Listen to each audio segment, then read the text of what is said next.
Hi, my name is Beth Hiley here for Board Game Geek at Spiel 17. I'm sitting down with Tom Norfolk from Dog-Eared Games, and you brought us 2 games in one box. Yes. Color Chess and Modular. Yes. It's kind of even more than 2 games in one box. You've also got a whole lot of different variations that stem from the color board. So maybe about 10 games in one box. But, a lot more than I was expecting. So if I take to you. Yes, and so we have Color Chess laid out here. Yes. So the premise is you have your normal chess movement, all of your normal chess strategies will apply, but wherever the first player moves to, so say if I move to green, the other player has to move to green. They then get a second movement. They cannot move this piece, and they cannot move to green.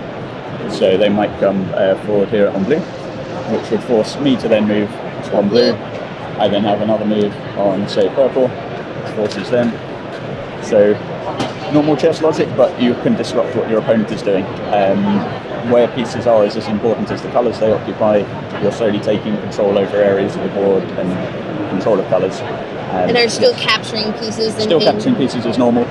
Your only other difference is the king's allowed to be in check, so he becomes a more powerful piece. With your 2 moves, you can move into check, you can capture pieces, and then use your second move to get out of it, or to force the attacking piece to move away from you and not even capture it.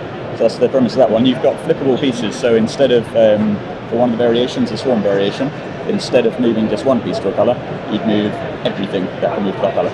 So if I was to go yellow, I'd come through here and flip everything that goes yellow. But it's choosing yellow. Yeah, but it's important which piece I move here. So if I move my king here, it will leave my queen free for the second part of the turn. So it depends which pieces you want to keep locked up and which piece of theirs you want to lock. So again, just another twist. You've also got a mode where you come through the colours, and each player would move off. I'd move off a red space, they'd move off a red space, I'd move off blue, they'd move off blue, and you're having to plan ahead through the colours of what your possible threats are, and it's more about priority. So that's essentially Color Chess. The board is completely modular, so you can have randomized, you can build patterns, you can start with an empty board and competitively construct the board.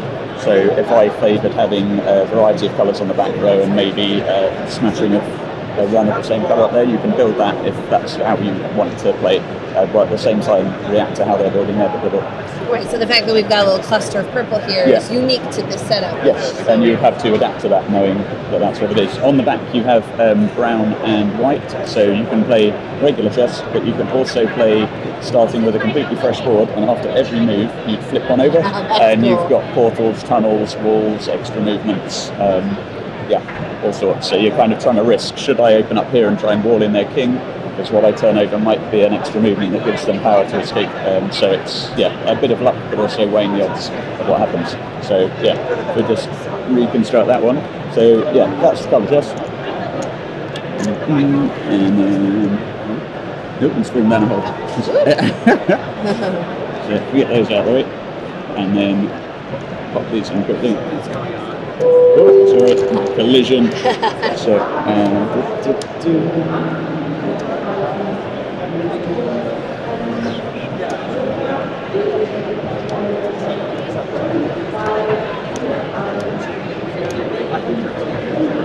okay, so Lure, completely new game. This was what kind of Color Chess grew out of from experimenting. This is the original. You're trying to get pieces to the other side. Every piece that you get to their back row comes off and is worth 1 point. Every piece you can capture with your swords is worth 1 point. Get to 4 points to win, or a king to the other side is a win, capture king is a loss. When you move, I move to a colour, and everything moves as far as it wants along adjacent pieces. So I could move like that for yellow, or I could go like so.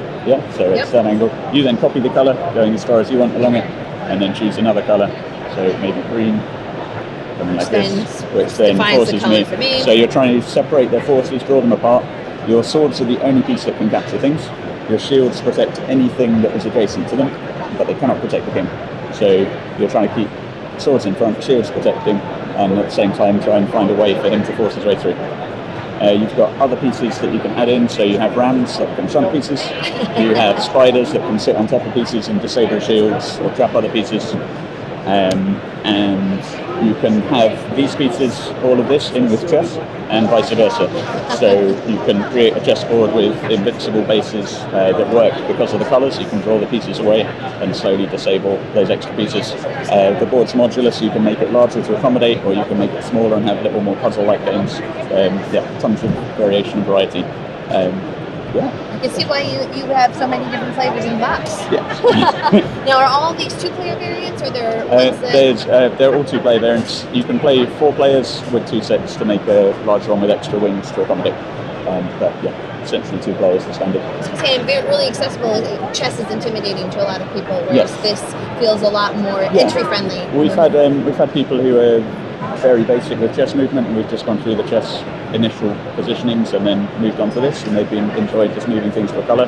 But we've also had very high level people. We had like the Dutch youth female champion this morning came and played, and loved it. You can take it to a very high level. Being able to control your opponent's turns as well as your own. It's a lot of depth. That's a lot in one box. Thank you. Well, if you guys want to check that out, that is Color Chess and Lure, which is being published by Dog Ear Games. And Tom, thank you again. Thank you very much.